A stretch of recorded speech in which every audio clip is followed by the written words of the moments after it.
สิมาเซ็กเบิ่งอบเตอร์ขี้ก่อนว่ามันสุกแล้วบ่หรือแนวใดที่นอนเฮ็ดแต่เช้าพุ่นโอ้ก็สุกแล้วหักขึ้นหน้าเพิ่นทันได้เหลืองเนาะตัวนี้เพิ่นทันได้เหลืองโอ้หักหักเปื่อยดีแล้วได้อว่ะอืมอืมเอาว่าโอเคเลยได้ว่ะโอ้คืออยากเข้มจังหน่อยเนาะเอ้าข่อยว่าพ่อแหละข่อยว่า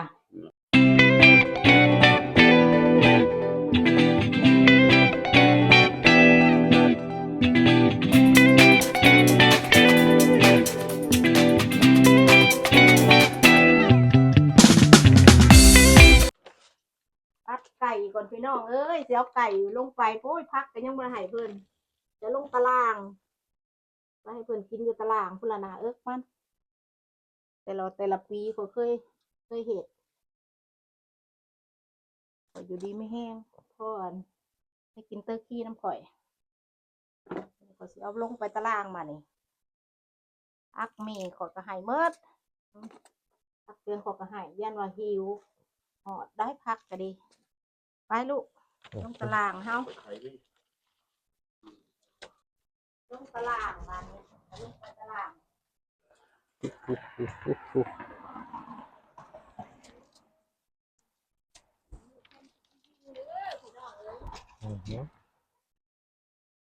เคยให้เพิ่นกินอยู่แกนี่ลูกมานี่ลูกนี่พี่น้องเอ้ยตัวนี้วงลงลูก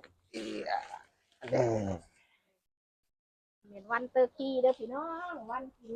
ไก่ขี้ก็ให้แม่นเพิ่นว่าอยากกินข้าวจี่เนาะบ่กินเตอร์กี้ได้จ้ะแม่นเพิ่นจะกินข้าวจี่ข้าวปุ้นก็ให้กินผักก็ให้กินน้ำก็ให้เพิ่นกินดีฟังน้ำเนี่ยแม่พอแล้วมีให้ฮอดให้สู่คนสู่เจ้าของแบบนี้เดี๋ยวมาขออยู่ขอเศร้าทุกอย่างกินพากันกินที่เมนมือไก่ง่วงอันนี้นั่นเอาที่ย่างไปให้ลูกไก่อยู่ดีนี่เองไก่มาขอไอ้ส้มขอหมดนั่นทุกเจ้ากินพวกเจ้าคอยอุปยกมาแต่อยู่ประเทศลาวพุ่นอุปยกโลกไทยมาเป็นเสือเป็นเสือมากับมาขออยู่ขอเศร้าแต่พวกเจ้าเบิ่งแม่งพวกข่อยอยู่ดีไม่แห้งมานั่งเว้าลูกอันแม่นเพียงอันนี้ Oh yeah. Okay. I'm translating English now. So today it is Thanksgiving Day, and right now we are doing a food offering for the Native American people that used to live on this land. Wisconsin used to be land full of indigenous people, Native Americans. So we're now offering food for them because we are living on their land and for good karma. Yeah. Thanksgiving Day แล้ว Happy Thanksgiving Day everyone เลยของพี่น้องลงไป Thanksgiving มื้อ Thanksgiving เอาเหอะ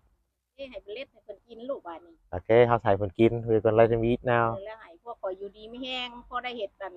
หันเตอร์กี้ให้กินแต่ละปีเด้อฮะบ๊ายบายโอเคบ๊ายบาย